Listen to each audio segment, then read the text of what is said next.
habit can silently affect lobby creation. Steps you can take. 1. Check server region. Open EFT launcher, settings, server region. Switch to the region with the most active players.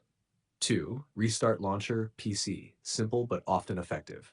Fully close EFT and Battlestate launcher, then restart. 3. Check server status. Visit EFT server status. Please open your app to see this link or official forums for ongoing server issues. Sometimes there are partial outages that increase matchmaking times. 4. Verify game files. Launcher, settings, verify integrity, repair. Ensures nothing is corrupted that might slow down matchmaking. 5. Avoid VPN/proxies. Disable any VPN or proxy while matchmaking. EFT matchmaking prefers direct connections to reduce latency. 6. Try a different time. Peak hours usually have faster matchmaking. Low population hours may result in unusually long queues. 7. Reinstall as last resort. If the issue persists, a clean reinstall may solve hidden client issues.